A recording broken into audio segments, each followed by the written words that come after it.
And welcome to the Earn Best podcast. I'm your host, Merge. I am here with Clayton. Clayton, describe to me in one word how it is watching the Lakers right now. I can't do it in one word. I haven't watched. I literally have not watched the last couple games. I've been too busy. It should just be no. Yeah. Just no. Yeah. That's no. Fine. Just no. Caruso in all caps. That's what it is. Yes. Right My boy Caruso. I told you guys. I've been with you this whole time since Summer League. Yeah, I've been on the hype train. Okay, yeah. You and me, we said it. I'm gonna say Derek was full of crap. You know who you are, Derek. Saying that you don't see it with Caruso. That's fine. But just know you're wrong. Just know that you're wrong. Exactly. Man, the only positive about the Lakers being so garbage right now is that we get to talk about the draft, which is what we're gonna do today. Oh, I freaking hate my life. This is stupid. It is the only positive. Am I wrong? And Alex Caruso minutes again. Yes. Caruso and if you're a fan of Mo Wagner, then yes. And Jonathan Williams. Yeah. Currently, the Lakers are sitting at 10th when it comes to the lottery odds. That means that we are. Hold on, let me go back to that. I think that means we're about 13.3% from getting top 4 and about 3% from getting number 1. Yeah, 13.9 from top 4 and 3% from number 1 overall. We are currently our next closest team to jump would be the New Orleans Pelicans, who are 2 games ahead of us in the lottery race. And that's followed by Washington, who are also 2, and Memphis, who are 3, and Dallas, who are 14.5, or who are 3.5. That's where I think that's the highest we could get would be 6. In terms of lottery odds. And if we did get 6th, that means we would have a 37.2% at the top 4 seed and a 9% at the number 1 overall. Oh, my word. Just shoot me. Okay, real quick question. The Lakers won, 36 games last year? 35 games. The Lakers have, 13 games left? Too many. 13 games left. Do the Lakers surpass last year's win total? No, I'm very confident in saying that right now. We have 31 wins right now. It's unbelievable. I can't. We have less. The Lakers have less wins than the freaking Orlando Magic. By 1, but yes. By 1, yes. Okay. They have less wins than the Miami Heat, who are in the playoffs 4 games under. Yeah, the Lakers would be like a 9 seed right now in the East, which is hilarious. Oh my gosh, it's just they'd be like a 10-11 seed as well, because Charlotte and Orlando are by like a game. Yeah, by like a game or half a game, according to Tankathon. Also, we probably wouldn't be in that scenario. It's embarrassing. It's no, I would pray not, but it's embarrassing. I said, I missed all those games from LeBron, and then Lonzo, two big injuries for Lonzo. One. The ankle, but didn't he miss time during December too? He missed time during preseason. No, he rolled his ankle too, didn't he? No, that he didn't miss any time. Am I just thinking last year? I'm probably. You're thinking last year. Yeah. Okay. My level of misery just knows no bounds, apparently. Watch a bunch of Zion highlights, and it'll make me happy. No, because then it'll depress me because we're not getting him. But we need let's put the positive thoughts out there. Yeah.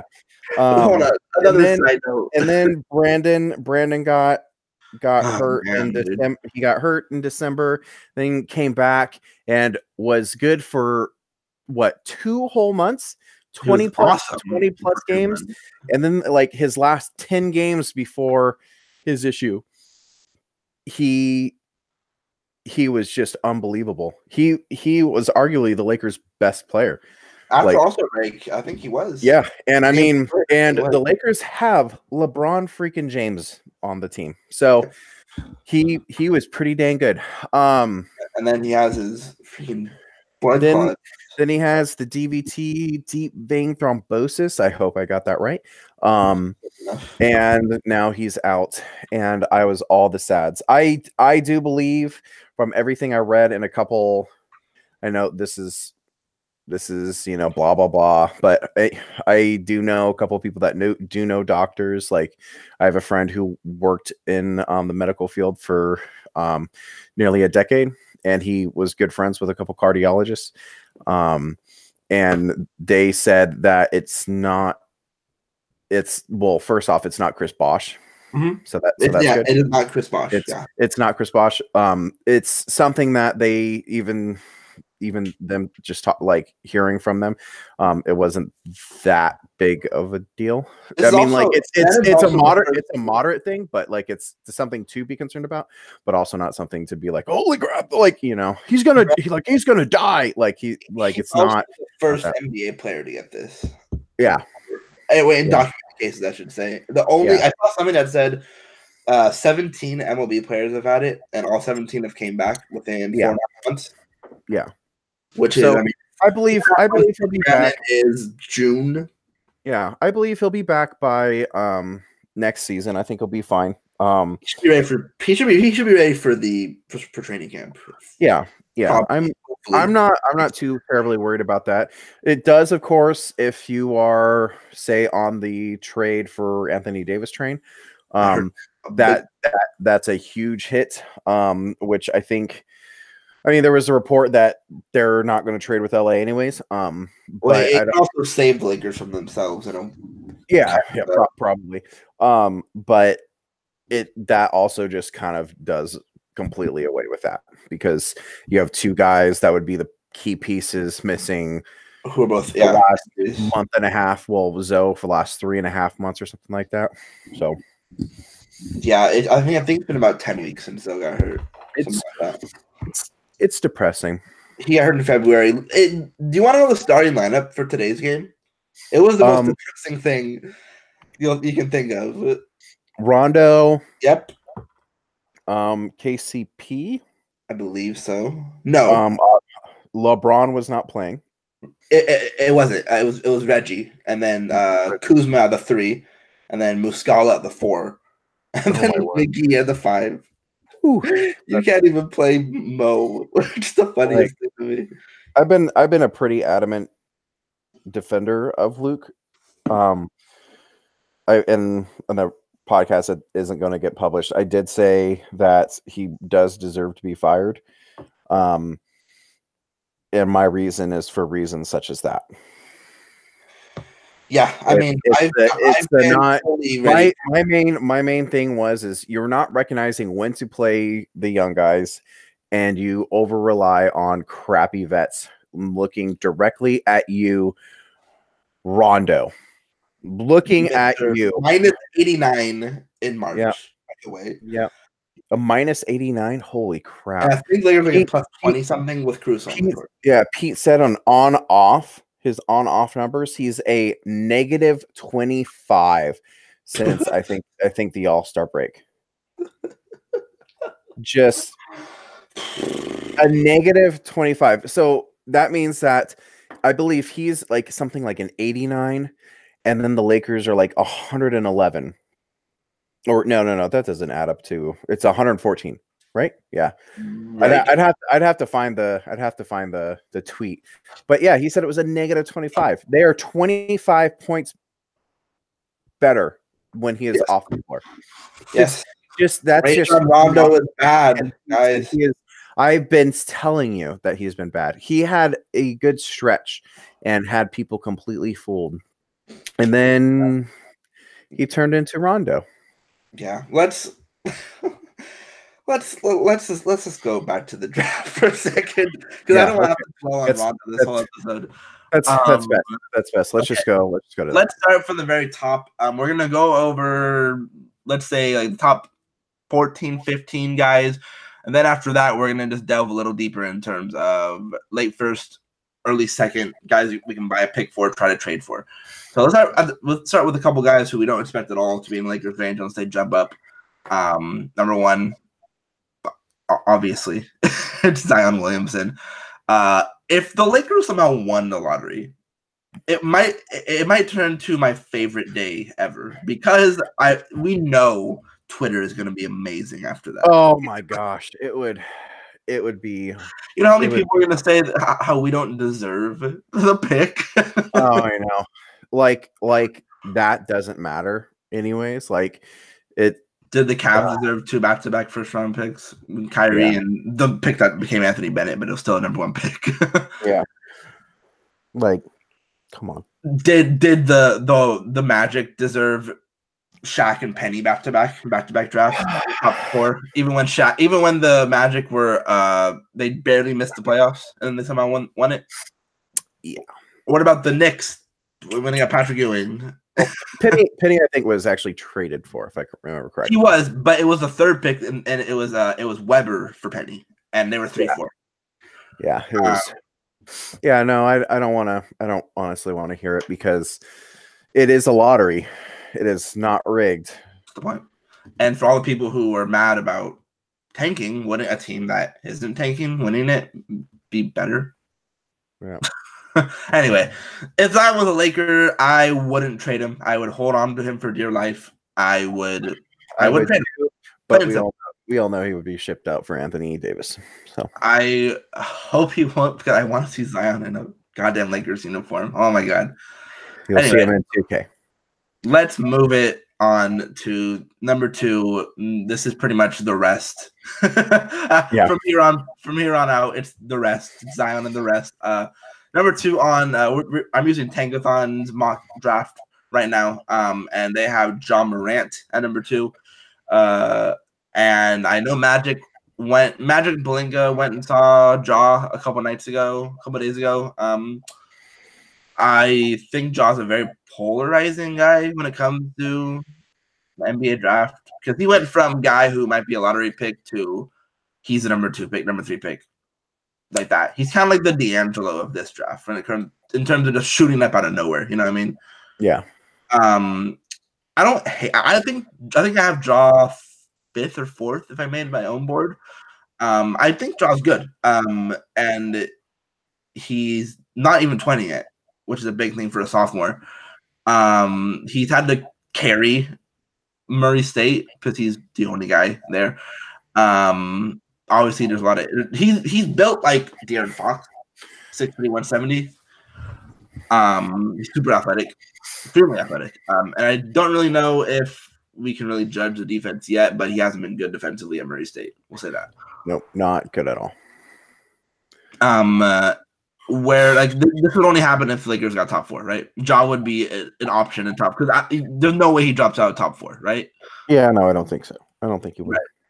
That'd be the only chance we would consider Ja. Yeah, I have him lower, but yeah, he probably just goes higher than what I have him.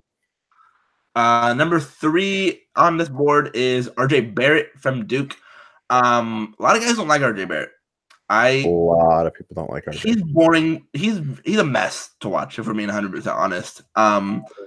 He's a bit of a numbers over the process sort of guy. Because he puts up numbers. He's putting up 24, 8, and 4 at Duke. And that's really good for a freshman who isn't even 19 yet. But he's just, I don't know. I don't know if I would want to pick him if we have that top 3. I think I'd trade it personally.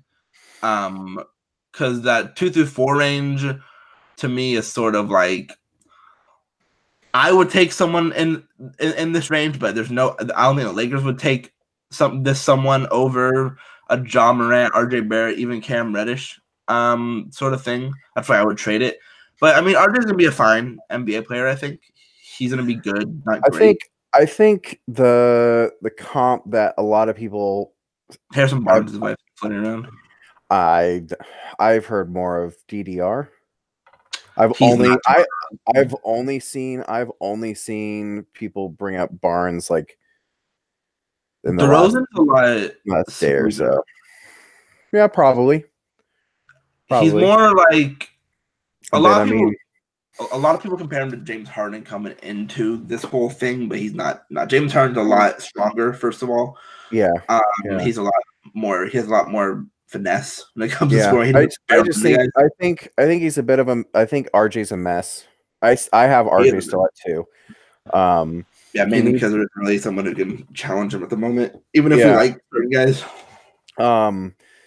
But you know, he has a very safe floor, I think. Yeah, I think he's a guy that'll be at least a starter. Yeah, on a team, which with a ceiling to be an all-star. Now, yeah, I think his medium outcome is a good player on a bad team. Yeah. I mean, and I'm not saying that he is going to be an all-star. Right. I'm not saying that. I'm saying that's like a ceiling. I mean, that's what most players' ceilings are going to be as an all-star, obviously. But like I think he'll have a higher chance than say, Ja. Well, no. Let me just go down the list of just from Tankathon. I think he has a better chance of. Yeah. Cam, because Cam has just been atrocious. He's just been really bad. Cam has really fallen off. Yeah. So those are the 3 guys that I think that the Lakers just don't really have it unless they were somehow to get really high. I don't really see them getting a chance to get those guys. Right. Except maybe Cam. I can see Cam dropping. Reddish. Yeah. I mean, I could see Cam dropping. I think he should drop. Because he's been bad. Like he's putting up 17 points a game or something like that, and he is getting it says 2.1 steals and everything. But like I just saw, I'd have to look after tonight, but he was true shooting percentage, which includes free throws, right? Mm-hmm. Less than 50%. Yeah. for a guy that is like a 3-4, Yeah. So I do have hope that it could just be that he is completely bored at Duke and something along the lines of he's also very I've heard a lot that he isn't assertive when it comes to his game. So maybe he's just like he's just pretty much just taking it to the back seat and taking the spot of Cal do whatever. I also think that it could be something like me, Mike, and I think it was Zach. We're talking about his shot where he ends up putting the ball right in front of his face. It's kind of hard to make shots when you can't see the hoop. Yeah, and obviously he is releasing above his, slightly above his head, and he can see. Yeah, and he's the guy that's 6'8", 7'2" wingspan. I mean, he should be over dudes. Yeah, if you shoot higher, you'll be fine. But I think from like the quick little video that Mike Schmitz posted, there's just not a lot of time for his eyes to react and recalibrate and coordinate, with his hands to get a good shot off, because he has milliseconds, to be able to switch, but whatever. Yeah. It's I think Cam's gonna be more a guy that we could be talking about more when it's coming up to the draft, depending on how we get or where we get the pick. But as of right now, I wouldn't say he'd be an option for Lakers, but I can definitely see him dropping and the Lakers taking a chance on him, which I wouldn't hate totally. I still sort of believe in him. But it's right now it doesn't look good for sure.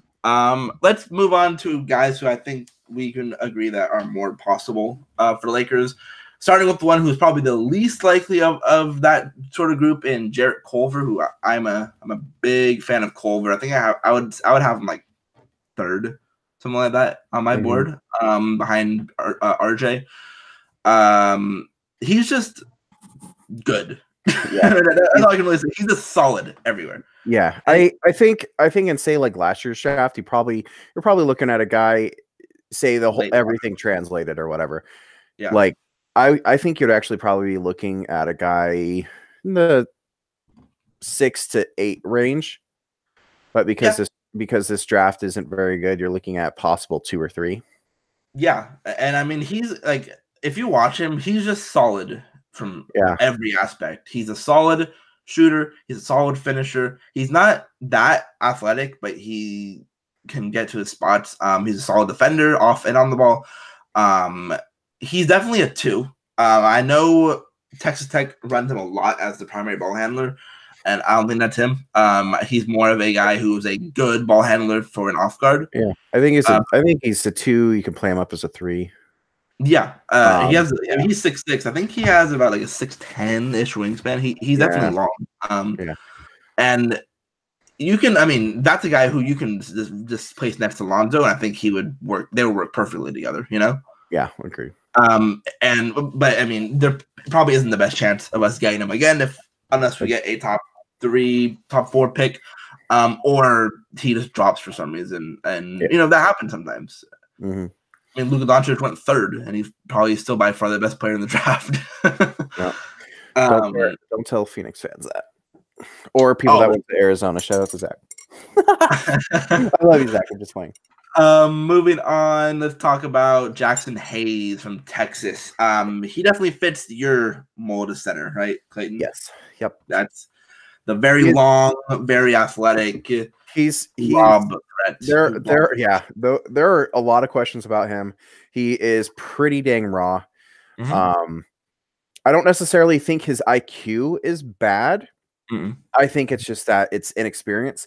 According to our friend Mike, or at least I think it was Mike. He was a point guard. There we go.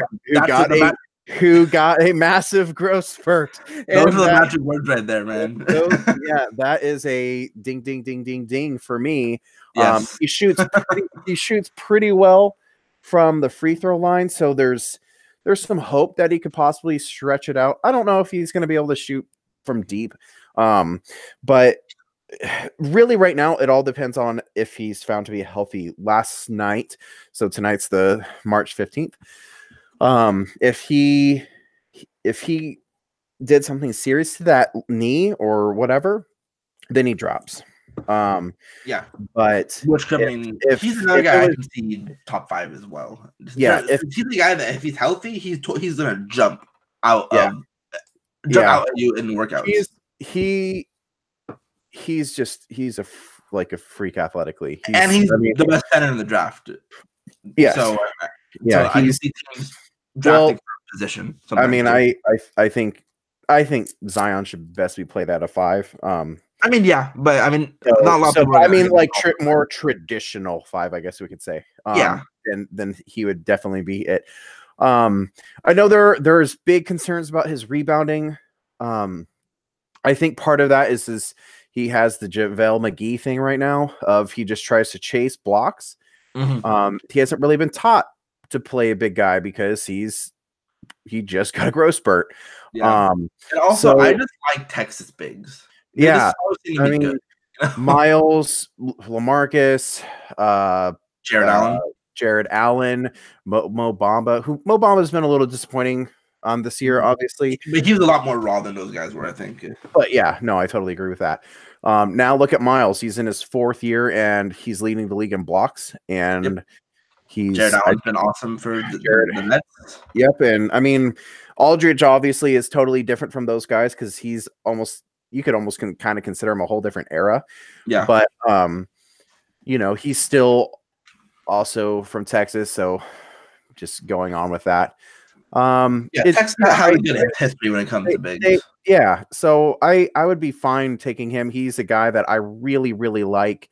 If the Lakers decided to take him, I'd probably be a little surprised because he is pretty dang raw. Mm-hmm.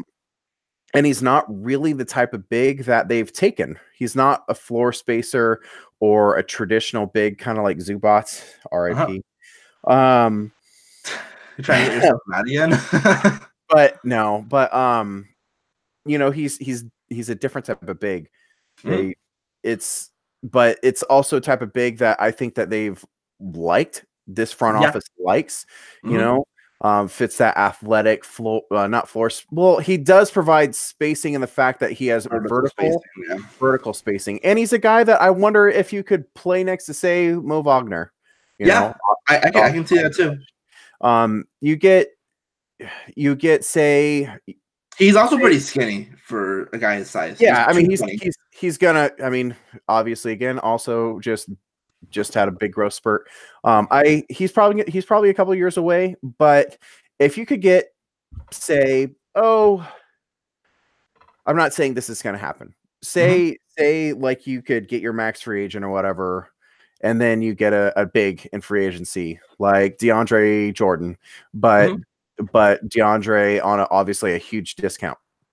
I'm not saying that's going to happen, but just work with me. DeAndre Jordan would be a pretty dang good model for him, in my opinion. Sure. So, I'm sorry. I have the game on in the background, and it is disgusting. It is a mess. It's just awful. But you know what I'm meaning? Like he's the guy that I like. He gets 3.4 blocks per 36 minutes. Pretty good. Yeah, he's not a big time scorer right now, but he's just the type of guy. From what I've seen, he's a guy that's super mobile too. And I think he could switch. He could move his feet. Obviously, it really depends on if that knee is okay from that. I guess it was a fall. It depends on that. So I've seen him take guys off the dribble too, and and I know he doesn't have a ton of assists, but from what I've heard is that he has awareness and that sort of thing. They just don't give him that much sort of. I mean, basketball. I mean, they didn't really do that with Jarrett Allen either. So or Miles Turner, anyone. They want their guards to be their playmakers. Texas. Yeah. Which, I mean, so.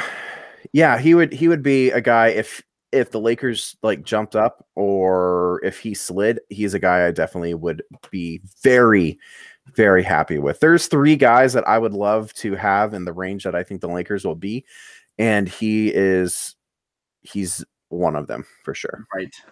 Let's move on to I think this is another really polarizing guy in draft circles, Romeo Langford.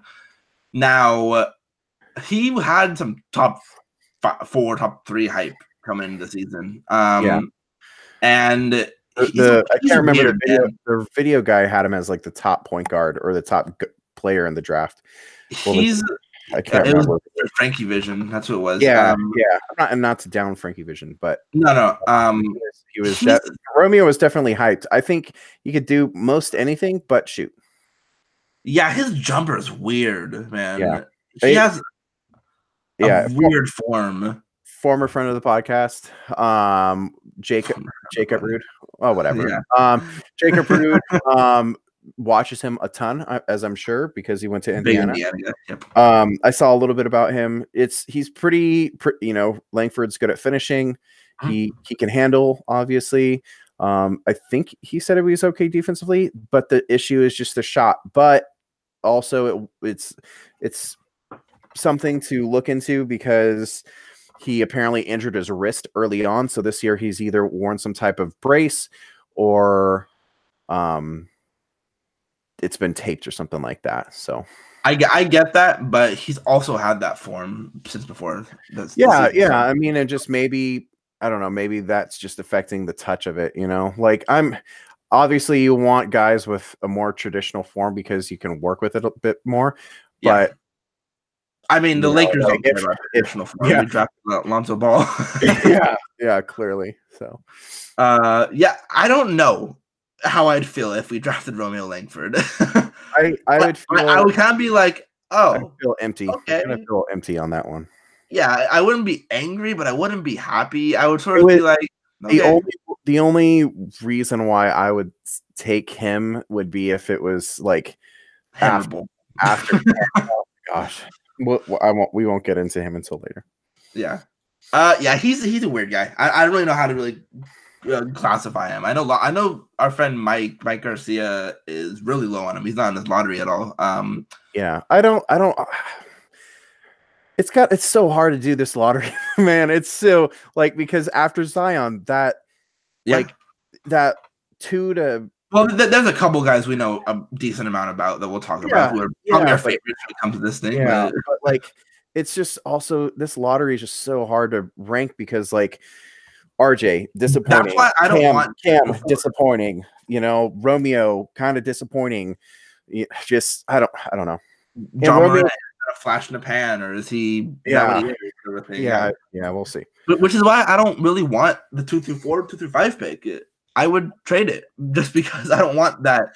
If we draft that guy and keep him, that guy's gonna have a lot of pressure on him. And a lot of those guys just don't really fit with the Lakers, you know? John Morant, not a shooter, he needs the ball in his hand. RJ Barrett needs the ball in his hand. He's an okay shooter, but he's a guy who ISOs a lot. And I don't want any more ISO guys on this team. Unless it's Zion, who isn't really an ISO guy either. He just catches lobs and he does Zion stuff. But Cam in theory, he would be good, but we don't know who Cam is. In theory, but in practice, it's been abysmal. Right.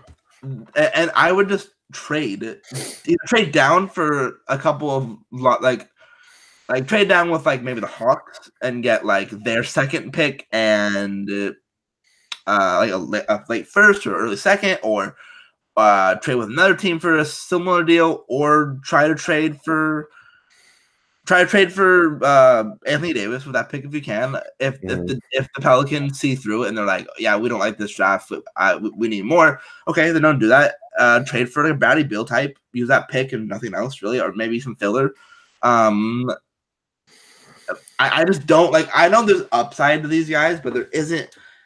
I don't like them. 2 to 4 of that Morant, Barrett, Reddish, I would try and trade back, and I would try and trade back just enough to where I could still get my pick. So like I'd be fine at 5 so then I can get my pick of if Culver's there, if Hayes is there, if I think DeAndre would be there, and then you know those guys. I would like just trading a few spots back, kind of like how Hawks did it. The Hawks did. That would be a great move. But like 3 for 5 and get a future first that we can use in trades, maybe, you know, like, or we can use period.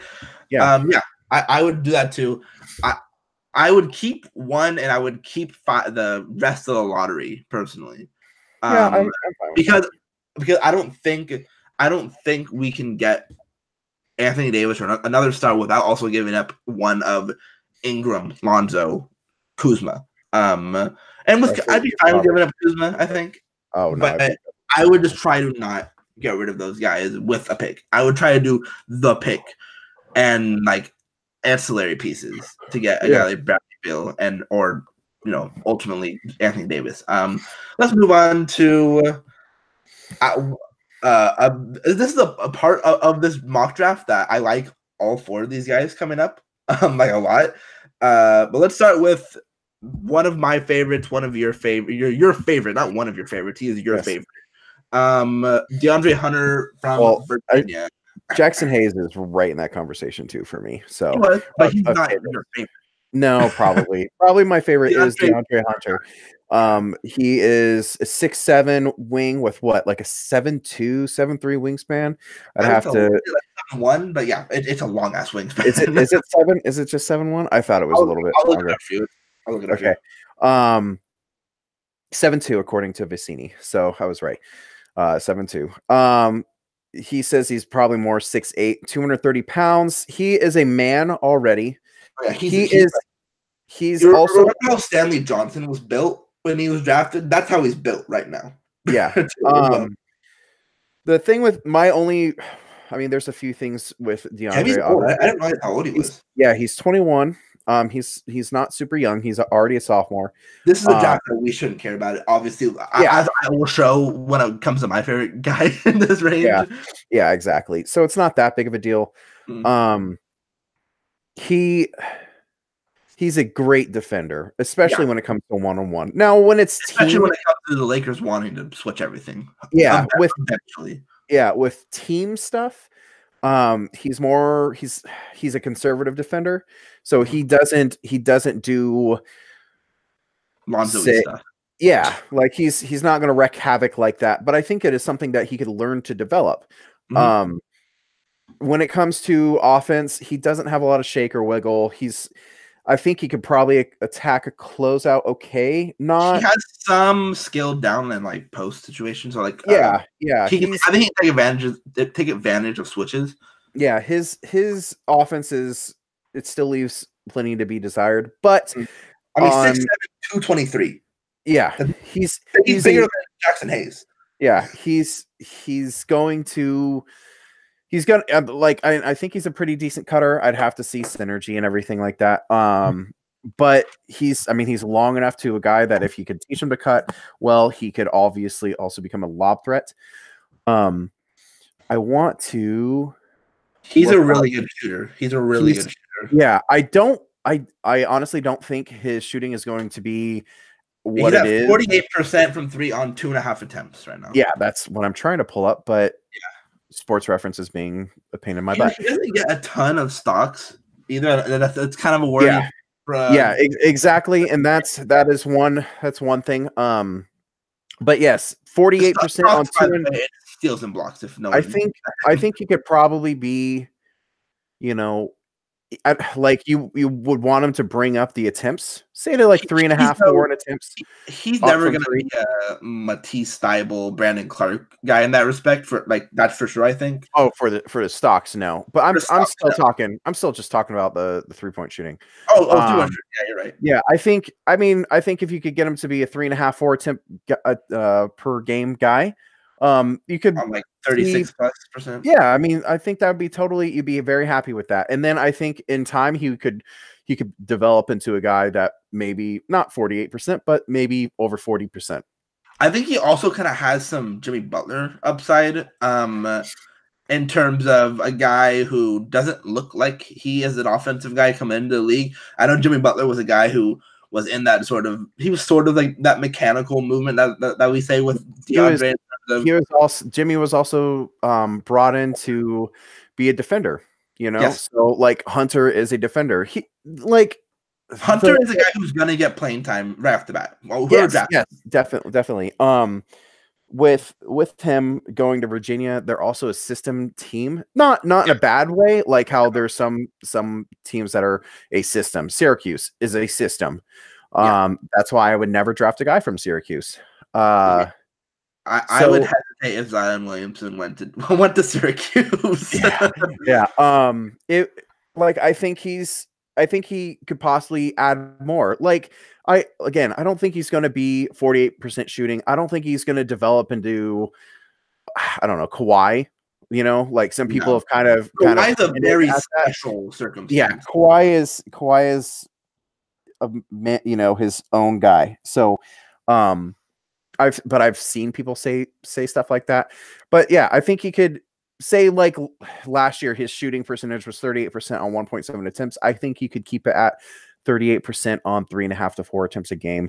He's shooting on 4.4 attempts per game, 78% from the free throw line. He gets 2 assists per game, to 1.4 turnovers. He's not really asked to do a lot of handling the ball though. No, that's mostly Ty Jerome and yeah. So he can rebound a little bit. 5 rebounds a game. There's some to be desired, obviously, but his frame is there, his role is there. You kind of know what you're getting off the bat. Yeah, and I think a little bit of, like I said, that Jimmy Butler upside. A little bit. Yeah. We're obviously not comparing him to Jimmy Butler, but no. Jimmy's a way, way, way better offensive player than DeAndre. Of a guy who could just add more, and I think he would add more. I think he will add more when he gets to the league, and he also remember Jimmy was like probably presented with more when he came into the league. 23 when he came into the league. Yeah. So he would be a guy that I know he's quote unquote the boring pick. And I'm fine with that. He's incredibly. Julius Randle was the boring pick. And I am incredibly. I would be hyped up for DeAndre Hunter, man. I would. Oh yeah, like man. The defense with him, Zoe, Ingram, LeBron, and then engaged LeBron and a big. I don't know. A big or another sort of like Deadman, who's okay, or like that that's small. What? Nerlens, if he's a free agent. Yeah, like that. Oh my word, that would be just a ridiculous defensive lineup right there. So much swarming. It would be nuts. And yeah, boring pick for some. I would be hyped, man. I'd be really, really excited about that. Definitely agree. He is probably my second or third favorite when it comes to that range. Let's move on to another guy who I've risen on a lot recently. I think he fits really well with LeBron and Lonzo and those sort of guys. And it's Darius Garland from Vanderbilt. Darius Garland got hurt super early in the season. I want to say like 7 or 8 games into the season for Vanderbilt. He put up 20 points a game. Meniscus, I think. Something like that. It's an MCL, something like that. It was. I think there's 2 different. It was meniscus according to Vicini's mock draft. It was okay. Got you. Which isn't, if it was done the proper way, if they replaced it instead of just taking it out, he should be fine. Yeah. He is. I'm not comparing him in terms of I think he'll be this good, but he reminds me a lot of Damian Lillard. In terms of just a guy who is a little undersized. I think he's about the same size as Dame was and what Steph is and stuff like that. In terms of height, at least. And he's the guy that gets buckets. He just scores. That's what he does. He is a guy who can just score the ball, and a guy who can initiate actions. Now he isn't the best passer in the world. He misses some reads. Obviously, that's why he's at the 9 sort of spot. But a lot of these stats we got to sort of remember are because of a very small sample size. Let's just keep that in the back of our mind when it comes to him. If you click on Draft Express, not Draft Express, on Tankathon, it shows like a strength and weaknesses sort of thing. Mm-hmm. And it's like efficient field goal percentage, 3-point percentage, true shooting percentage, defensive rebounding, and like the plus column. He shot 47.8% from 3 on 4.6 attempts. Again, 5 games played, which, Trae Young started last year, his first half of the season at like 40 plus on like 7 attempts per game, and that dropped. So there's a chance that could have dropped in. That could have dropped in more playing time, but he's just a guy that can score the ball well. He's young. He's about 19 years old. And he's a guy that you want to put next to Lonzo because you want a ball handler next to Lonzo, a guy who can score, and he can also go off ball some and shoot the ball pretty well. Yeah, he's a guy who I haven't really watched a ton on, but I mean, as we said with Zoe, since he came into the league, Zoe is a point guard in transition. When it gets to point guard in transition, he's a shooting guard in the half court. Exactly, and this would kind of work for you in that. Think of him in the Aaron Holiday UCLA role. Yeah, like except better than Aaron Holiday. Garland's better, yeah. Yeah. So yeah, I don't have a super ton to talk about Garland because I haven't been able to see a lot of him, but from what you said, that's pretty much what I've heard. And I want to be upset with the pick. There's just guys obviously I like a little bit better, but it wouldn't be a pick that I'm like, oh crap, but it would be like, oh okay, well yeah. I also don't see that being the pick, but he's a Clutch client. He's a Clutch client. Remember that? Oh, did he actually sign with Clutch? He signed with Clutch. Okay, well then he's definitely going to be a Laker. Anyway, let's move on to one of my guys, the guy who's projected to go to the Lakers in this mock draft, Jontay Porter. Now, yes, that is the younger brother of Michael Porter. He has been hurt the whole year. He tore his ACL. ACL Tore ACL and MCL in he essentially blew his knee out. In like the 1 month before the season started, I think it was. He blew his knee out, and he was a guy that wasn't athletic to begin with and was overweight. I think he had by far the highest body fat percentage. He's like the inverse of DJ Metcalf. The dude from the NFL combine. He went to the combine and gained weight on the way there. You know, so, I don't know. Jonte is incredibly skilled. And a great shooter. And I have no idea. I have no idea what to do with him. I don't, because last year's Jonte and this year's Jonte are two totally different guys because of the knee.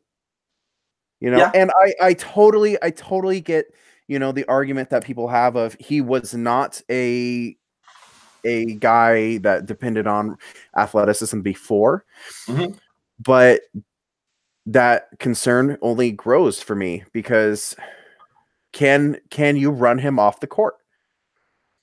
You know, like he's gonna have to again. The guy I always bring up when it comes to Jonte, I'll always bring it up is Al Horford, and Al Horford isn't necessarily the most athletic guy either.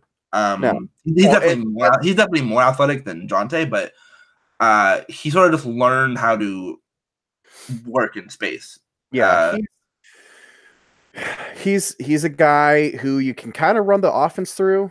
He's a great passer for a big, really good passer for a big. I mean, if you were to look at the assist to turnover numbers, that's not the best thing in the world.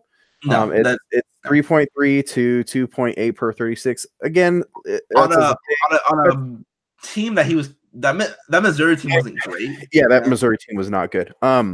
So like it's also hard to tell. But my concern is he's a big kid. Yeah. Like he's not necessarily the tallest guy. It says he's 6'11". It says he's 6'11", but I don't think he was actually measured that tall. I think he was more of 6'9", and then he had some taller shoes. But his wingspan's only 7.25.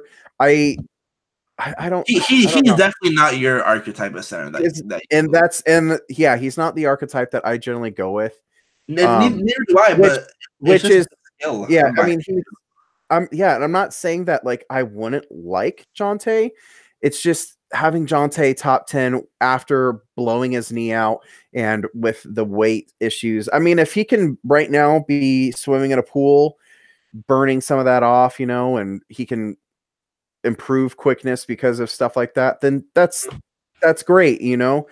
It's just if he doesn't, you know, I believe he had like oh man, I'd have to look it up, but for some reason it's sticking to me something like 22% body fat, which is not good, especially for someone that plays basketball. Yeah, it wasn't good. I always when it comes to that, I want to give him like an NBA resume like for a year and see if he can burn that off. Yeah, it just okay. It was 13.85%. For some reason, I don't know why I thought it was in the 20s. Yeah, I don't know. I thought it was 22. I thought so too. I'm glad I checked that. That still is for a basketball player is not good. No, it's not good. To put it in perspective, Shai Gilgeous, there we go. My word. Alexander had a 3% body fat. Now that's obviously a totally different player, but we'll say Bruno Fernando, who tested the waters last year and is in the draft class this year, is expected to declare. He's at 5.25. Yeah. I mean, yeah, it's definitely. I'm not like trying. We've gotten to see Bruno this year. And we've seen the development of being able to use him as a passer in the high post, and he can shoot too, Bruno. Yeah, he's starting to develop a bit of a shot. I have no idea how. We'll talk a little more about Bruno in the guys. It's just, that's just kind of like where where I'm at with Jonte. Like, would I be again with like Garland? Would I be pissed if they took Jonte? No. Would I be very scared if they took Jonte? Yes. I would be very worried if they took Jonte. I know a lot of Lakers and draft Twitter would be just so excited. And like I'd lose my shit. I really would.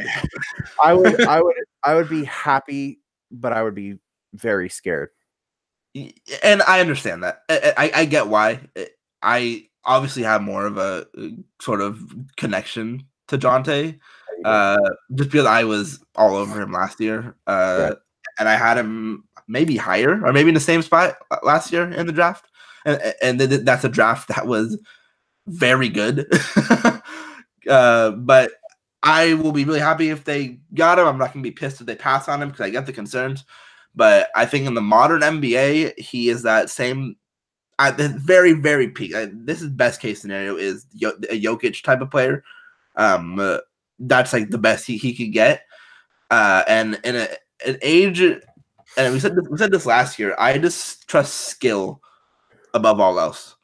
And that's I think my thing about I need to work on myself of realizing skill is. I mean, like everyone knows skill is important, Yeah. But I just his lack of athleticism, like not like because not only was he by far the quote unquote fattest player as in terms of body fat, he also I don't remember how to find combine strength and agility. There we go. If I remember correctly, he had the lowest like times in like everything, like other than like say Azubuike.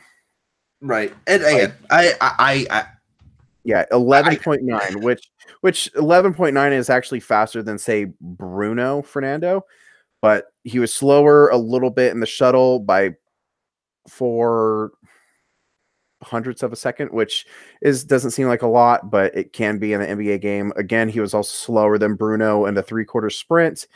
Bruno's definitely a lot more athletic. He didn't have a very good vertical. No.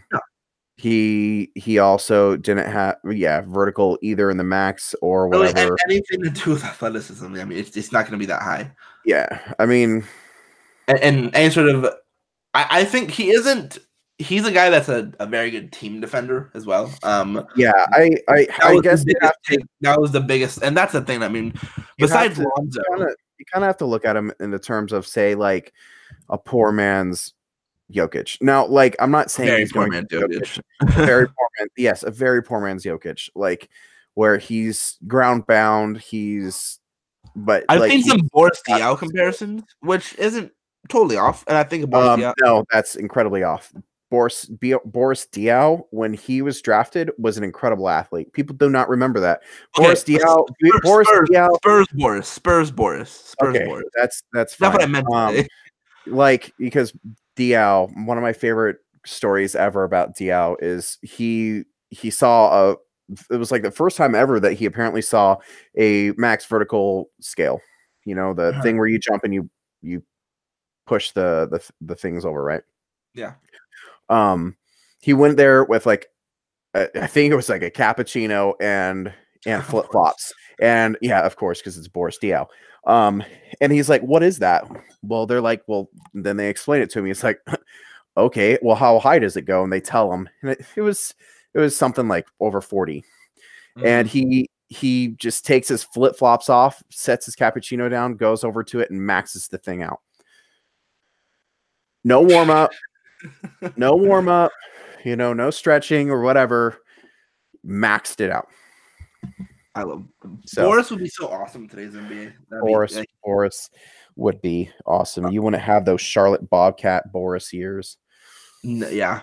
All right. Let's move on to Mike. We're going from a very unathletic big to one of the most athletic bigs. He's probably the most athletic player after Zion in this draft. Brandon Clark. Jackson Hayes might be there. I don't know, man. It's right. They're right next to each other. They're both elite athletes. I think we can agree on that, right? Yeah, we'll go with that. All right, Brandon Clarke. He is NBA Draft Twitter's darling right now. He is the analytics god. He has the number. He is number 2 behind Zion in. Was it a box plus minus or something like that? RPM. Yeah, I think so. Like it's I think it's over 30 and it's nuts. Yeah, he has a 37.2 PER in college. Yeah, he's putting up pretty ridiculous. I've almost 18.6 BPM. Yeah, like so dumb. It's like historical numbers, pretty much. Like he's been a freak. Like it's amazing that because he was at San Jose State before, and then he sat out. Like he had a redshirt a year at Gonzaga because of transferring and blah blah blah. Before I let you get on your crush of Brandon Clarke, my one concern with Clarke is not I think that he is going to be best as like a small ball big and a 4, so a 4-5. A lot of people I think I've seen him more as a 5'4". My concern with him is that he is 215 pounds. Nasir Little, a 3-4 wing. He's a man. Yeah. He's also 215. He's also 3 years younger than him. I would have expected something heavier. That's funny. I would have expected like DeAndre Hunter type of big. Yeah, no, he's 215, and that concerns me for when he plays big. Now, when oh my word. Now if like when people want to pull up, say like Draymond. Okay, like Draymond is, I believe, longer. And also Draymond is way thicker. Like he's got the trunk and the size of a big, just not really the height of a big. Right. Brandon Clarke has the frame of a wing, you know, the wing who has who has big skills. I think Brandon Clarke is going to be a really good player. I think he's also a guy that went from a guard to a big man with a growth spurt. I may be wrong. He might have. I mean, he didn't really go through a super crazy big growth spurt because he's only 6'8". Yeah. But you know, like Nickeil Alexander Walker, 210. 210. He's big. Yeah.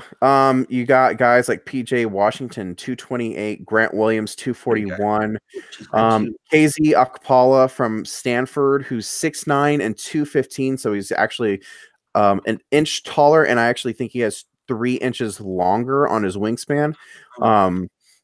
And he's the same weight. I concerned. Like, I mean, I could keep going. Oh my god! I just scrolled down on the Tankathon page on him, and it has his Twitter account at the bottom. And the first thing the most recent thing he retweeted was a Lakers tweet. Nice. about J3, his guy from Gonzaga. Yeah, from Gonzaga. Now, this isn't to say that I would not be extremely happy with Brandon Clarke. I think the moment he touches an NBA floor, he's going to be productive somehow. Yeah. He's going to be a 20 to 25 minute guy. Yeah, he's gonna find a way to get on the floor because he's really good. His true shooting percentage numbers are just ridiculous. He's of 70.4% effective field goal percentage of 70%, and he puts up almost 10 shots a game too. So this isn't just like him not shooting; he puts up almost 10 a game. Yeah. Now, obviously, like the shooting, the spacing is a concern. It's only I've seen people who are optimistic about the shot. I don't necessarily understand why, because he's only shooting 69% from the free throw line. I think it's more the form than anything. I think people like the form. Yeah, I mean the form probably isn't too terribly bad. I'd have to look more at it. That's not necessarily the thing I always watch when I watch him, because that's not something he does a ton of, obviously. He shoots 1 3-pointer every 2 games. I think Clarke is going to be a really good player. I would be very happy with him. I am very concerned that he's not going to be there a 5. Oh, And I think that would be probably his best place, unless you can get Mo to be a 5 as well. I think you could see them if we do get him. I think you could see a lot of them together on the court together. Yeah, I mean, I would sure hope so, because you have to play your first round draft pick more who's showing signs of being decent. Yeah. I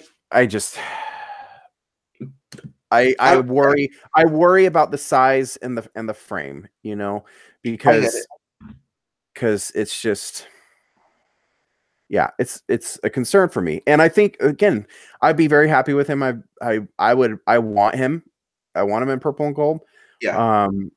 I think he'll probably more as a 4, and people are going to try and make him into a 5 a lot. And the beauty with being a small ball 4 or a small ball 5 is guys like Montrezl Harrell, who Montrezl isn't too terribly much taller than Brandon. I think 6'10", 6'9", something like that. I think he's more 6'9"-ish. I think he's about the size of Julius, who's 6'8", 6'9". But Montrezl Harrell, he's a really good rebounder. Really, really good rebounder. Montrezl Harrell weighs, according to B-Ball Reference, it's not always the best for it, is 240. 25 pounds on it. He's just gonna move him out of the way. So I think that's my main concern with Brandon. Other than that, you can go ahead and gush about him, because you'll put it better than I will when it comes to you've actually gushed about him a decent amount. For me, it's the defense. That's my biggest thing with him. Intangibles on defense are nuts. Yeah, he has Lonzo awareness. Yeah, well, no, maybe a little lower. But his awareness is insane. He's such a great team defender. Yeah. And I think you're sort of catching a pattern when it comes to defenders. And you'll see it down the line when we talk about Matisse. But he's a good on-ball defender. He isn't as good of an on-ball defender as he is a team defender. He's I'm just imagining him and Lonzo just creating havoc in terms of just doubling guys and stealing, and then they go on the fast break and then Lonzo lobs it to Brandon Clark. I mean, yeah. Also, another thing, again, I talked about how Brandon Clark is a lot of his baskets are dunks. He gets a lot of lobs. He's super athletic, and he gets some really crazy finishes around the rim. He has some ball handling skill. He's a guy that I would trust. I would be willing to trust on a grab and go, again, rebound and dribbling down the court. Yeah. I don't want him. I wouldn't want him to kick it out to Lonzo or LeBron. He's not Randall, but he's not KCP. That's a good one. Yeah, because he is a wing. He has the wing sort of build and skills, but he also has a lot of big skills as well. The shooting, I think, could come around. A lot of people are optimistic about it. I'm also a little optimistic about it. In terms of just the form, 70% isn't too terribly bad when it comes to shooting free throws. I think I saw his free throw rate was 48% or something like that, which is crazy. And then his stocks, he puts up almost 4.1 stocks per game. I think it was. Free throw rate is 42.1. 42.1. He averages, I think it was 3 blocks per game and a steal and a half a game. 3.0 and 1.2. That's absolutely stupid. A guy who used 6'8" with a smaller build, getting about 3 blocks a game. And I know he's been forced a little bit into playing the 5 for Gonzaga because of Killian Tilly getting hurt. Defensively, at least, he is the 5 because I'm not trusting Rui Hachimura to guard other 5s because he's not a good defender. But he's been that team's best player, Gonzaga. He's been their best player, 100%. Oh yeah. And I saw Sam Vecini say something he wasn't nominated for the Naismith Award. He wasn't in the top 5. Yeah, and it's stupid. He's been a top 5 player. The only guys who had for sure put over him are Zion, obviously, like Grant Williams. That's I pretty don't much know. it. I put him at number 2. He's And the second best player in basketball, in my opinion. college basketball. I mean, I'm not gonna argue it because I love the guy, but no, and that's why like I wouldn't be mad about it. It's just if you try and make him a 5, I get worried because he's so much leaner than other small wall 5s. I mean, I get it, and he also, some man didn't add to that. He's really, really good at switching in terms of guarding the perimeter, I should say. Because he moves like a wing. Like he has the feet, and he moves like a wing, and that's really what you're gonna get on defense when he's guarding. Like I'd be willing to put him up against good wing players. Sort of like not. He obviously isn't this good of a defender, and there probably isn't many NBA players ever who are this good of a defender. But Dennis Rodman would guard wings a lot back when he was in Detroit. And I can see Clark guarding some wings as well, just because of how active he is and how quick his feet are. Like it's not a mismatch. He can guard 1 through 5. Put this like simply put, he can guard 1 through 5. And I just think he would fit really well for a Lakers team that is really missing other defenders that aren't named Lonzo and Brandon Ingram. Like after those two, who would you say is the best defender? Alex Caruso, Josh Hart on the Lakers. On the Lakers, yeah. You said the top 2 were Lonzo and Brandon. Yeah.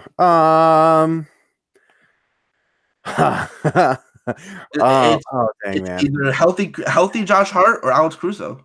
I honestly, people aren't gonna like this. I think I go Caruso. I'm not gonna blame him because he's a really good defender. Like Josh is really good at defending in the post. That's kind of like the model where you can see a guy like Taylor Horton, Talen Horton Tucker. That's what you can see him as, like a guy who I think is going to be able to defend in the post pretty well, even though he's only 6'4". But yeah, he has 25 pounds on Brandon Clark. But Caruso is just able to defend on the perimeter. He's big enough where he can also defend a bit in the post. He's obviously not a guy I want defending, big wings. Right. But I think perimeter defense is so much more valuable for me. Other than obviously rim protection. Yeah, I mean that's why someone like Brandon Clark and DeAndre Hunter are two of our, and Jackson Hayes are 3 of our favorite guys. They defend their spot well, or defend their role well, you know what I'm saying? Yeah, and they're able to just contain and guard those guys on the perimeter, and that's really what you need in today's NBA with how many guards who can attack mismatches, at least the elite ones who can attack mismatches and wings who can attack mismatches. You need guys who can hold their ground, and we can't have guys like Rajon Rondo and JaVale McGee and KCP and these Kyle Kuzma and all the guys that we talk about are going to be primarily defenders with upside on offense. With the exception of like Garland, the rest are in that same mold. Yeah, exactly.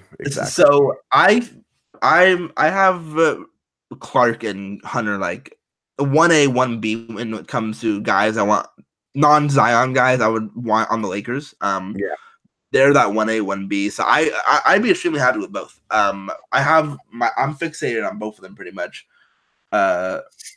To be hopefully one of them to be Lakers by June, July, whatever. All right, let's move on to. I think this is the range where we're sort of hesitant on some of these guys. In terms of like they're really like a lot of them are projects. Just plain and simple. These next guys coming up. Starting with Nasir Little, who we can't really say much about because he hasn't played a ton. for North Carolina, mainly because there's guys who've been better than him that are playing. Guys like Cam Johnson, guys like Kobe White, guys like Luke May are just playing better than him. Straight up. Yeah, he's also just been behind guys that he probably shouldn't be. I mean, yeah, so, like he's a guy that's just I don't know what to do with him. Yeah. There's a lot. I mean, we're also at this point of the year, like, holy crap, we actually have to start scouting guys in this range. So he's a guy where like a team like the Celtics who are at 14, I think they could afford to draft him and stash him. You know, like not stash him, but like put him in the background and not have to worry about it. Let him learn. Yeah, no, definitely. Just I have no idea. Like Miami, I don't know. One like that, like a team that is gonna try to win, so he's not gonna have to perform, or they have guys ahead of him who they won't be asking a ton from. Because if he gets drafted by the Lakers, there'll be a lot on him, a lot of pressure on him. Still. He's a guy who drafted and we keep him, I should say. He's kind of a guy that is kind of exciting because he is big. You know, 6'7", 7'1" and he's a legitimate athlete. Like really, like his calling card coming into college was his defense, but from what I've read and what I've heard is that he hasn't lived up to that. He's defense, which is scary because his jumper hasn't fallen, and he hasn't been a great passer, and so. This is that range of like, what are we gonna do? There's one guy who I can definitely say I have above these next like 6 or 7. There's one guy who I can for sure say I would have over all of them. But we'll get to him. We'll get to him in a few of the picks. I honestly I don't have much to say about Nassir because again he doesn't play a ton and he doesn't get a ton of responsibility. He comes off the bench for. Roy Williams should not have gone to North Carolina. No, I mean, I guess you can kind of coming into the season. There weren't a ton of wings that you can think of who he would be really blocked by. I mean, besides like Cam Johnson, who's been there for a while. I get that, but it's also Roy Williams. Yeah, that too. Another guy who I don't have much to say about, mainly because he's an international guy, is Sekou Doumbouya.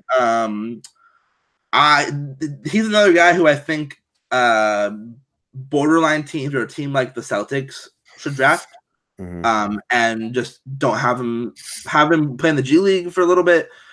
He's also a guy I bet they could pick high and then not bring over, so like a draft and stash. That's he's 18.2 years old as of right now. He's 230 pounds. I didn't even do that's pretty big.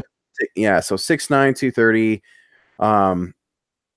He's definitely a guy I would draft and stash. He's really young, but shot isn't there. It's you're drafting on up like true upside, and also Bonga better. yeah. I mean that's kind of what you're looking at. Is you're looking at like a possible Bonga guy, and I think Bonga has better feel. Just from the little bit that I've seen, I haven't seen a ton. And from what I've heard is that he hasn't had a great season in wherever he's been. It sounds kind of Bonga-ish because Bonga was a lottery projected guy going into the season, and then he had a terrible season over in Germany. So again, another guy who I don't have much to say about, mainly because we don't know much about him. Next guy is Keldon Johnson of Kentucky.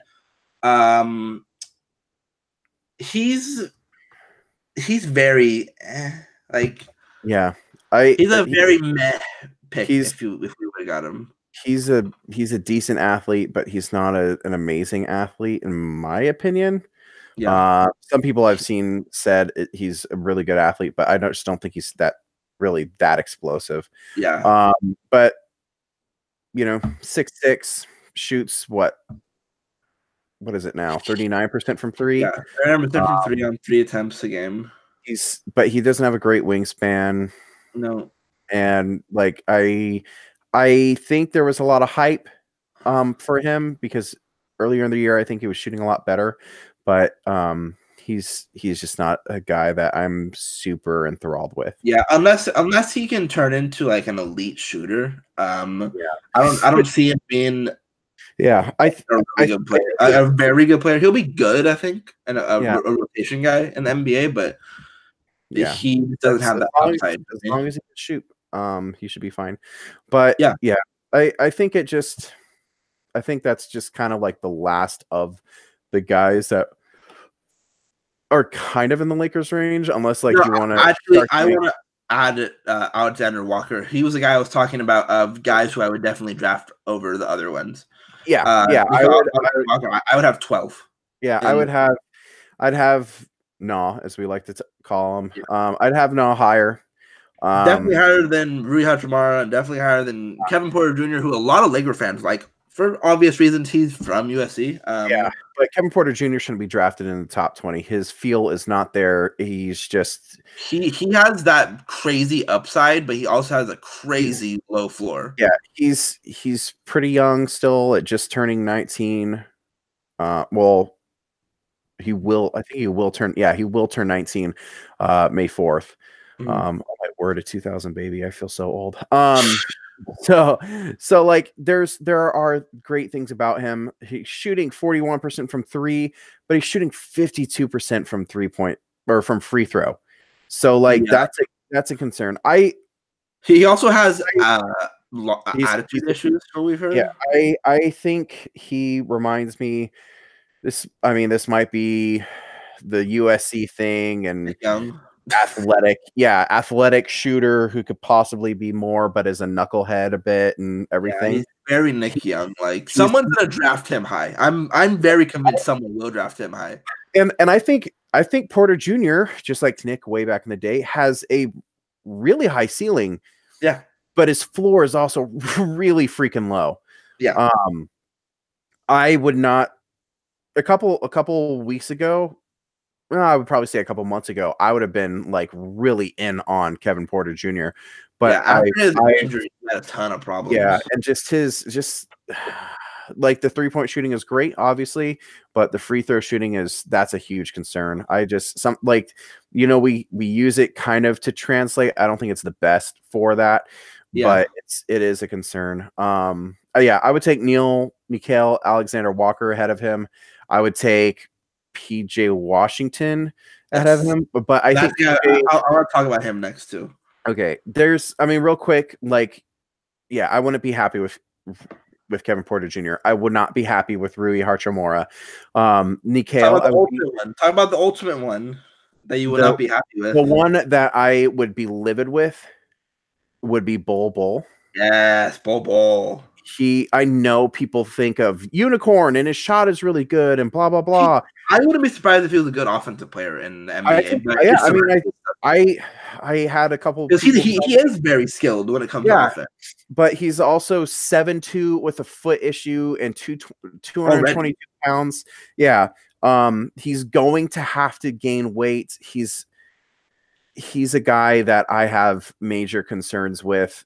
I think that he's just going to be able to be pushed off the block really easy.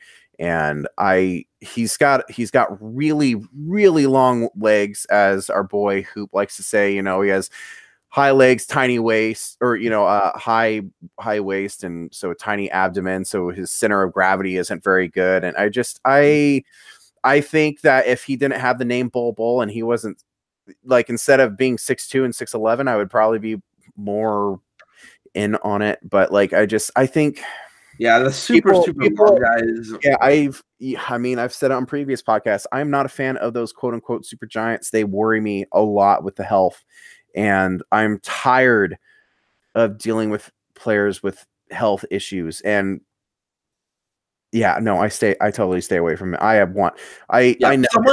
Also, that's another guy who I would not be surprised in the slightest if he gets drafted top 10. Yeah, I want absolutely nothing to do with Bol Bol. If you're in the 20s, then yes, that's fine. But where the Lakers are right now, of that, let's say that 8 to 11 to 12 range, I would be mortified if they took him.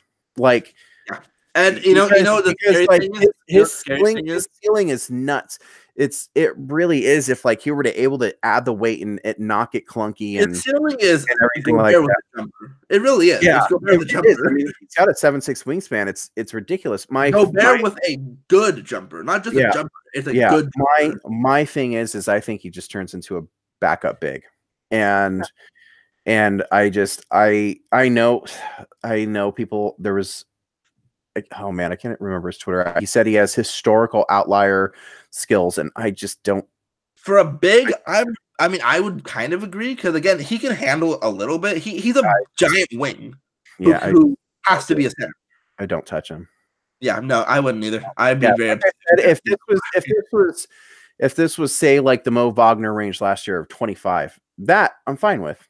Yeah, that's 25. That's no big deal. But you're talking about lottery pick where you're hoping this guy gets playing time next year. Yeah. The guy we draft, I want to be playing off the bench. Yeah, I don't.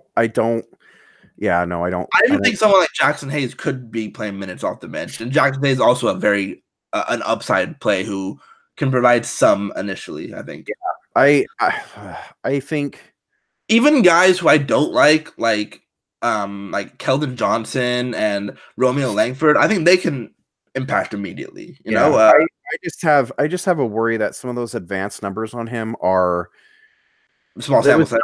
It was 9 games, man. Like 9 games. I just really worry about that. You know, like he's not going to make 52% of his threes. He's not going to, you know. Also, he is terrible in space defensively. Yeah. Terrible. Yeah. Yes.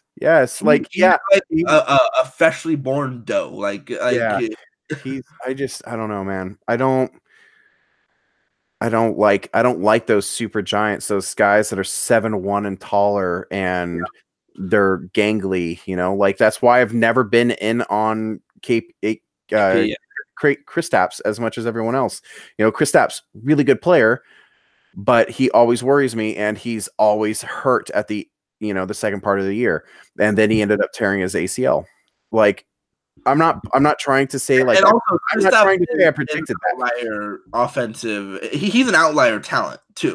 Yeah. I'm not trying to say he's going to be Kristaps. I'm not trying to say I predicted Kristaps would be hurt. I'm just saying like that type of scenario scares me because historically bigger, tall guys have issues, and I don't like the idea of dealing with that.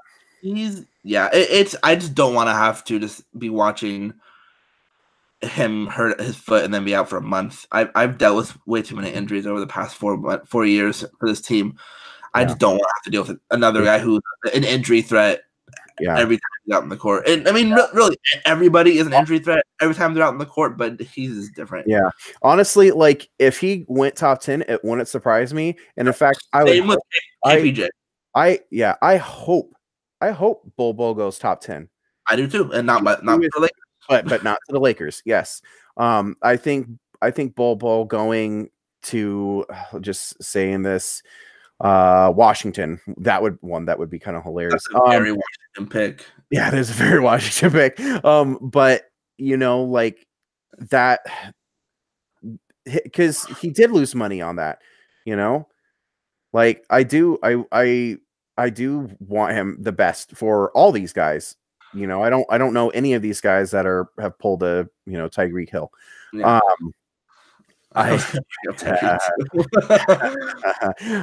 But yeah, I do hope the best for him, but I don't want him in LA because just too much of him scares me in a bad, like just a really, really bad way.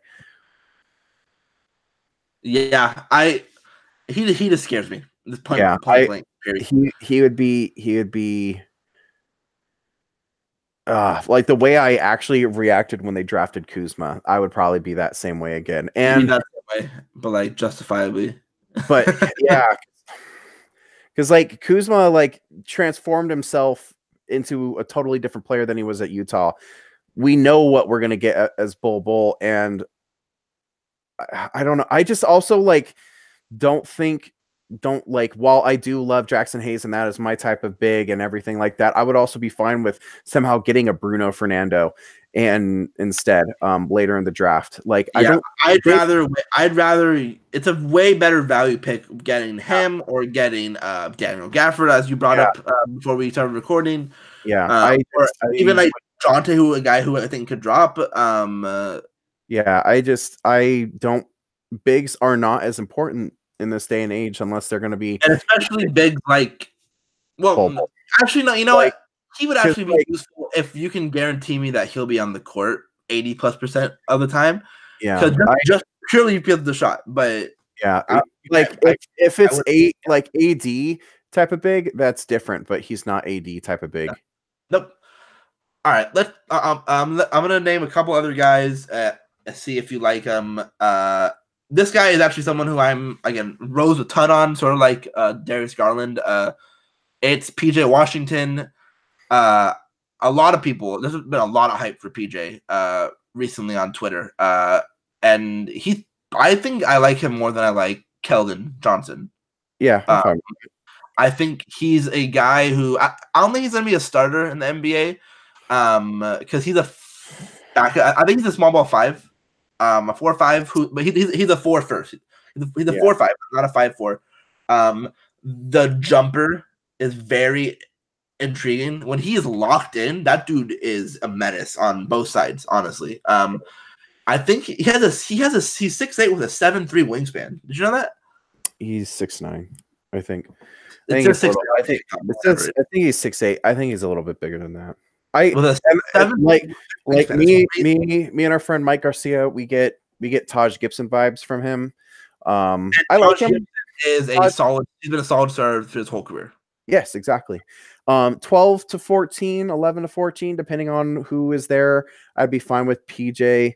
Good defender. I want to be real mad at that. I mean, he can shoot the ball. Yeah, I'd be fine with it. Not the sexy pick in my opinion. But I love DeAndre Hunter, who is looked at as a boring pick. So I mean, that's fine. Yes, I agree. After that top 11 that I like, I'd be very open to having him at that 12 and on. Trey Jones, he'd be a big reach, but there's a lot of about Trey Jones. I think he's a guy who you trade back for. Yes, and that's the guy who is going to be an NBA player for 10+ years, just like his brother. Yeah, but how good he is in the NBA is predicated by the shot. If you combine Darius Garland and Trey Jones, he'd be a top 5 pick. Yes, that's simple. If you give the best to Trey Jones and the best to Darius Garland into one player, that's a top 5 pick. That's a potential star. That's a top. I mean, Trey's one of the best defenders in this class. He's very Lonzo-like on defense. He has a lot of steals. He's a good. Yep, and he's had a lot of games where he's had high number of steals. He has a nice little game going to the rim. He's getting a pick and roll. It's just the jumper. The jumper needs to be decent at the very least. Yeah. For him to start. Not even 25%. He is shooting 78.6% from free throw, so maybe it might just be a strength thing. But I mean, he's 6'2.5", 6'4" wingspan, so he's a monopositional defender for me. Just like his brother as well. Brother, yeah. If you're picking, they're very alike. Yeah. If you were, I think Tyus is a better shooter. Yes, I think Trey's a better defender. Yeah. If you do say like the Lakers were at 10, and this isn't going to happen, okay? Because it's Boston. Now, if you were to trade with Boston from 10 to 14, and say you can also get 22, okay? Yeah, Trey Jones is that perfect. At 22, at 22, that would be a great pick, I think, because they need a backup, even if they keep Caruso on the roster, which I think they should. I think it's next year. I literally want to see 3 point guards We need it, especially playing with offense. Lonzo's injury history. We need another solid backup point guard who can actually play. Yep, exactly. So, yeah. And then lastly, again, two more. This guy is one that's crazy hype right now. Kobe White from North Carolina. He's a huge hype right now on him.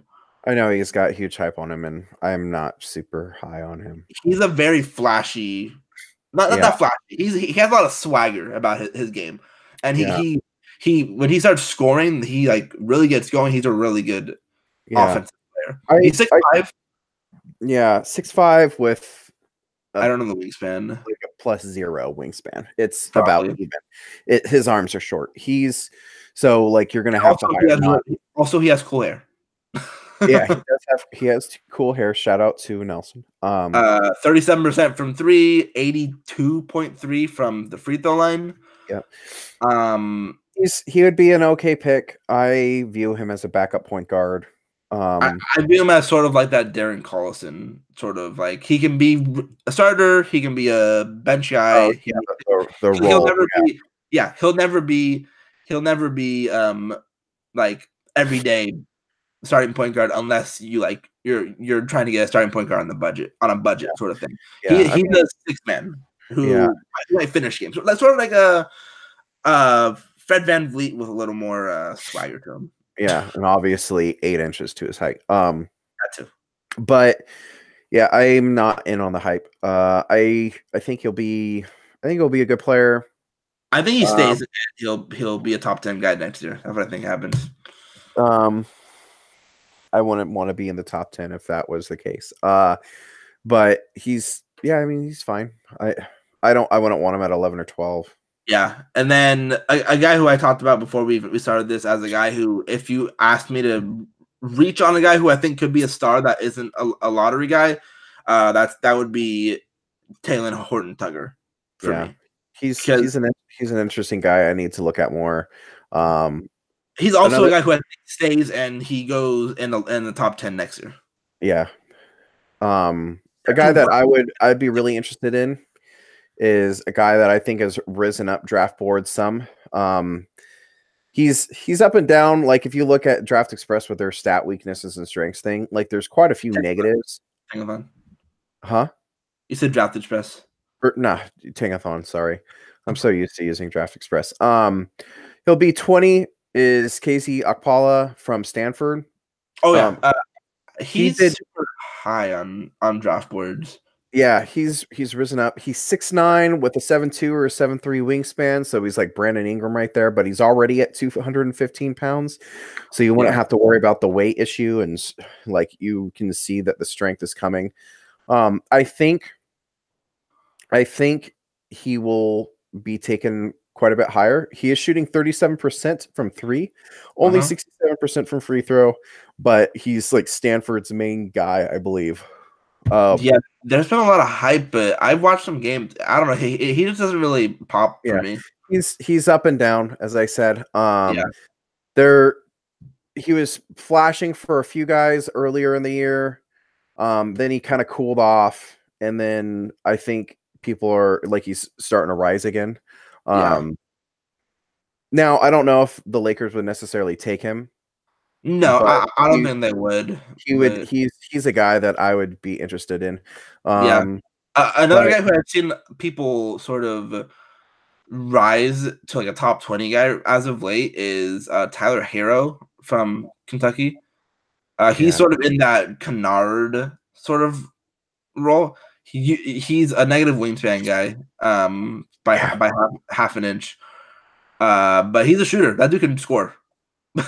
He has 94% from the free throw line on 2.6 attempts per game. 37% from 3. Yeah. That dude, he really launches the ball. Yeah, I think he could, if he has a good tournament, I can see him draft. So yeah, I could see him rise up. I don't know how much I let him rise up on my board. Yeah, I don't know. All right.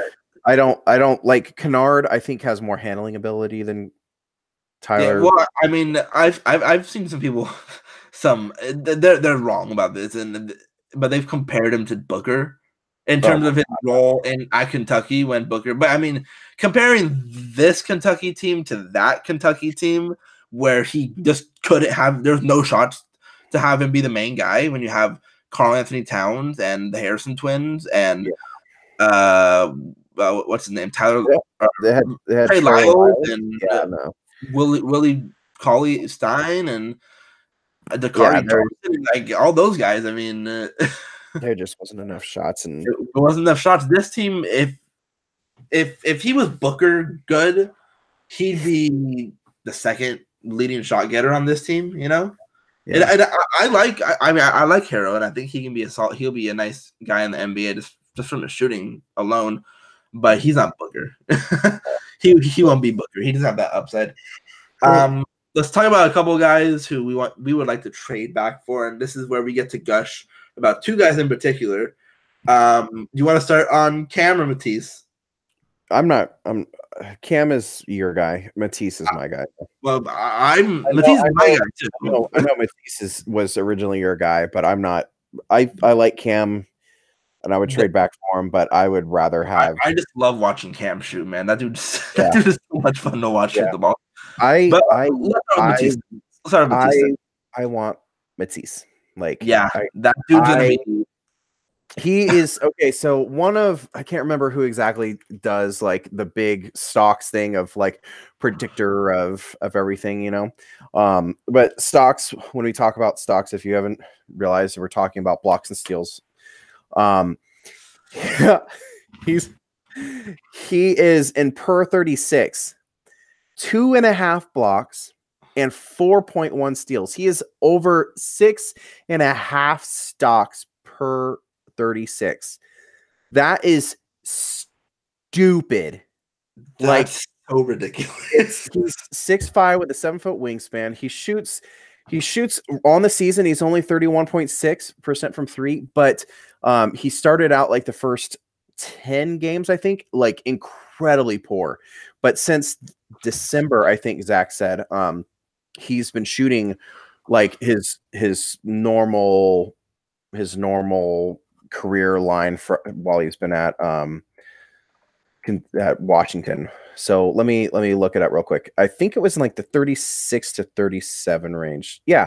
So last year he shot 36, 2 years ago 40, and then his freshman year it was 36. So historically he's a decent shooter, not super high attempts. The last 3 years it's been 4.2, 4.7, 4.2, which is, in my opinion, that's a decent enough sample size. He's not the most aggressive on offense. That's the big problem, in my opinion. But that dude is just a ridiculous defender. Now he's a good on-ball defender, but he really, really shines. Oh my word. Yeah. Like, so he may not be as good as DeAndre Hunter one-on-one. I think he's pretty dang close if he's not right there with him. But I think he's a better off-ball defender. His off-ball is where it's just ridiculous. Now, if you listen to us, you should be following our friend Zach on Twitter. Oh my word, I'm sorry, Zach, for your Twitter handle. It's gonna bug me now. But anyways, Zach put out a video of Matisse getting a steal at the end of Zach Milner 13 of Matisse getting a steal. I think it was against SC yesterday. Yeah. Now there was really no need for this steal. The game was pretty much over. I think they were up by 3 or 4 or something like that with 30 seconds left. Well, it wasn't even necessarily a bad pass. No. It was just Matisse was just so quick, and he's just like, I got this. Stole the ball, went the full, rest of the way to the basket, and does just a gorgeous windmill dunk. And of course, which just gets everyone, like, I don't know why, as Amp said, it's so aesthetically pleasing. It's just beautiful. But the windmill, I don't know what it's the defense with him and Lonzo would, and I'd like that as well. Say Brandon, like just those three, man. It would just Let's get weird.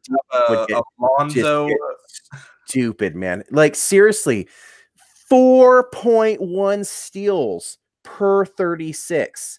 Let's just get weird and have a lineup of Lonzo, Matisse, Ingram, LeBron, and Brandon Clark. Let's just see what happens, man.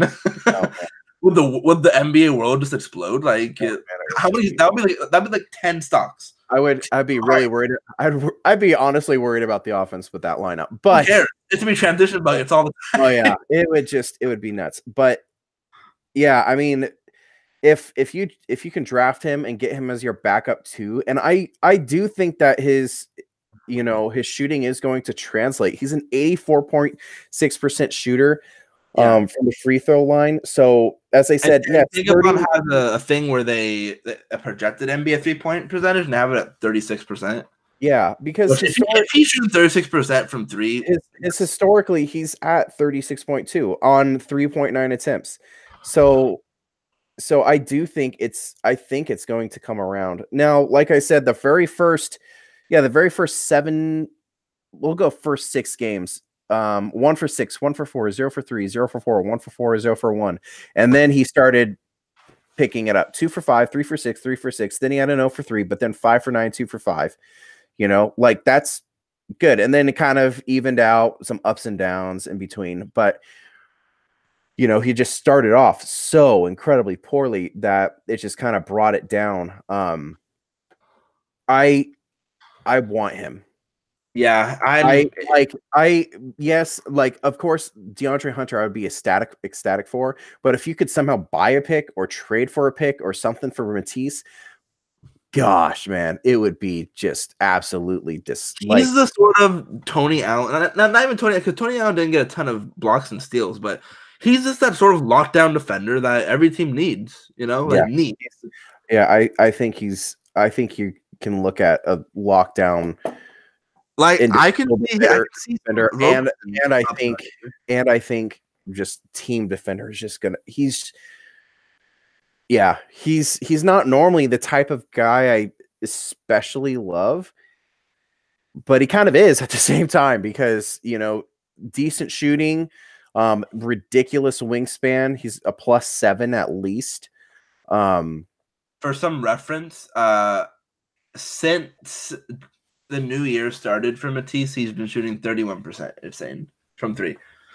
31%. You said that's what it says. I'm on College Basketball Reference and trying to see. That doesn't seem right. I don't know why that doesn't seem right. Yeah, there's a bit of hit and miss in there. But I mean, like he had a couple games where. I'm looking at the right one, right? Yeah. So there was like the game against USC, he was 0 for 4, and then the game against Oregon, he was 2 for 6. But then he was 2 for 5 against Ohio or Oregon State, Colorado 2 for 4, Utah 2 for 3. But then he's hit and miss. Like I said, 0 for 3, 0 for 2, 1 for 5, 1 for 5. But I think historically the numbers show that he's a 36% shooter. And the free throw percentage and the 3-point percentage. He's 6'5". It says 190. I would guess he's probably actually a little heavier than that. I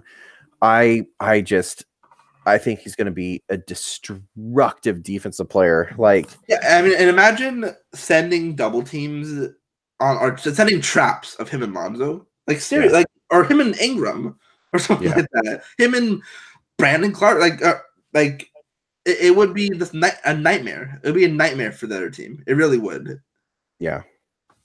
And that's how I want this team built in terms of we don't like having those like outlier stocks guys would be nice, but it's having guys who are just having most of your guys be solid to better, and that's that might sound a little like, well, yeah, of course every team would like that, but I mean, again, the Lakers have when everyone is healthy, 4 good defenders, 5 when LeBron tries. Yeah, they were really and good. They were a top 10 defensive team for almost half the year, before everyone started getting hurt, and then so like just then if you add those outlier guys, then it's just going to take one of them. Yeah, I mean, adding Matisse or DeAndre or both or Clark, and like it'd be ridiculous. It would. I think Matisse is definitely going to, in my opinion, skyrocket up from the mid second that a lot of people have him. He'll be a late first guy probably. Yeah, I think he could. There's go. A lot of hype around him, from media. Yeah, I think he could go somewhere almost to 20. Yeah, and then I'm talking about one last guy, again who I like a lot in terms of this draft, and that's Cam Johnson. That I need to find his shooting stats because he's I believe he's like 98 percentile in almost everything. Yeah, which is elite. Which is yes, that is in fact elite. He's shooting 47% from 3 on 5.6 attempts. The only thing he's not elite at is free throw shooting, which is 79, which is still solid. That's still solid. That dude, like, if you need a shooter, like that dude's he might be an elite shooter in the NBA. Yeah, 6'8" with maybe a 6'10" or 6'11" wingspan or something like that. Just the form is just beautiful. Like, I can watch him shoot jumpers all day. I can watch just clip after clip of him just shooting jumpers, and that's all you need. And he's also a pretty solid defender as well. And him and Matisse are the main two guys that I would want to trade back for it or buy a pick for, if need be. And I hope the Lakers' last two front offices have shown a willingness to do that. So I'm hoping they find a guy, or Jesse finds a guy. The Lakers are very into, or this front office is very into draft picks. And using that's one thing. Like, yes, we have all of our complaints of the front office, but one thing we can say is that they very much value draft picks in the two drafts that they've had. So with the Lonzo draft, and then we'll call it the Mo draft. They've had what, 8 picks, 7 picks, 7 picks. 7, yeah, because they had 4 in the Lonzo draft. So they had Lonzo, Kuzma, and then they had the one that they traded back for. That was in fact the one that they traded to Brooklyn. So it wasn't Kuzma. It wasn't Kuzma that they got with the D'Angelo pick. It was Hart and then Thomas Bryant. Now, say what you want about Thomas Bryant. R.I.P. him. He's a solid NBA player. That's what I want to say about him. Yeah, he's a solid NBA player. But then this past year they had Mo Wagner. Then they got Frank Bonga, obviously. What? It's not Frank Bonga. I saw a name Frank go across the screen like an idiot. Isaac Bonga. Frank Bonga. It sounds like a normal guy now. I know. I don't even know where it was on the screen anymore. But Isaac Bonga, and then obviously Svi Mikhailuk. RIP. So yeah, RIP. So seven picks in the last 2 years. They only have 1 pick this year.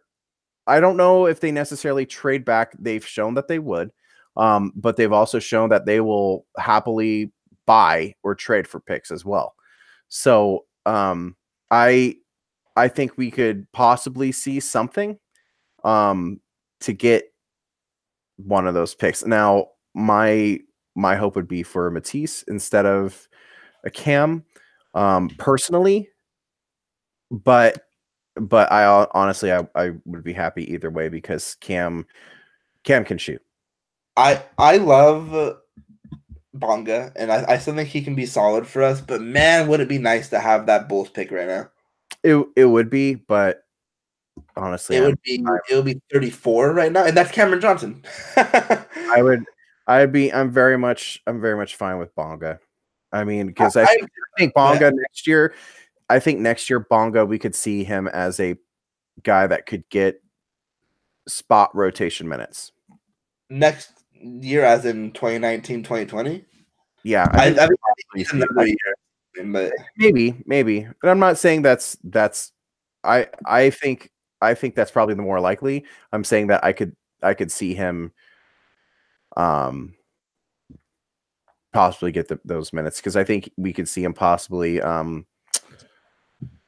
transition or adjust to it.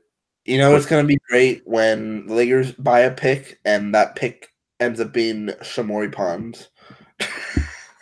Well, I guess the Lakers do need a backup point guard. Or my guy Carson Edwards. Yeah. All right. I think that's gonna be enough for the draft for today. We'll definitely update a lot more as it gets closer and closer. But those are our main. As of right now, I think we can say that our favorites of the range that we're probably going to be in are Brandon Clarke and DeAndre and maybe Jackson Hayes. Yeah. It's a good sort of range to be in, I think, because there's a lot of guys I like, like the three I named, Darius Garland, guys like that. There's maybe one or two guys I don't want at all, and that's the guys we said before in Bol and KPJ and Rui Hachimura, yeah, of course. And hopefully we keep the pick and we keep these guys, because I really think these guys can really help out the team. Any of the 3, 4, 5 that we talked about that we liked, I think they can really help and have some starter upside. All of them, honestly. Yeah. But we'll leave it there. Thank you for joining us. Don't forget to leave a 5-star review on iTunes. You can follow us on Twitter at UnderBusPod. You can follow me at Merge Christian, and you can follow Clayton at Lakers1949, which is pretty much him calling Tyreek Hill an idiot at the moment, right? Well, I mean, he already was, but we already knew was, but it's even add that on top of it. But yeah, follow us there. I'm gonna try to have this up by tomorrow. What is tomorrow? Tomorrow is the 17th. I'll try to have it up by the 17th. I mean, today, the 16th. We recorded it into the next day. Right. But by the 16th, I might split it up into 2 because there's a kind of long. It's kind of a lot. But we'll do that next. We'll probably talk a lot more about or we're probably gonna hold off a little bit on coaching possibilities and free agent possibilities while we get more information rolling in about all this stuff. And I think we talk more about the coaching stuff once Luke eventually gets fired, if he does get fired. At that point, we'll definitely have a lot of thoughts about the guys whose names are already coming out and who are even more who will be coming out right when Luke gets fired. So that should be not at all stressful and nerve-wracking. Clayton, do you have anything to say? Pretty much RIP to the site. It's sad, right. but we just don't have the time. I mean, like, we have some great guys in the chat and everything like that. Mm-hmm. But I think us as like editors and everything, we didn't want to, obviously you don't post something that hasn't been edited, and we just, like, if I'm editing anything, I flat out don't have the time. I mean, there's some nights where I get home from work, I go to school, and then I come back from school an hour and a half away and do some more work. So I just RIP to the site. I did keep the .com or .org or whatever it was, or .net. Yeah, because just in case we do eventually bring it back, which would be fun. But we need to be able to have more into that. So right, for sure. Yeah. So RIP to the site for now. And yeah. There we go. Like I said, we'll have more about this season as it rolls down. It's kind of no reason to talk about anything until the season is officially sort of done. So we'll see what we can do up until then. And we will see you guys later. Thanks for watching. Or thanks for listening, I should say. Peace. Bye.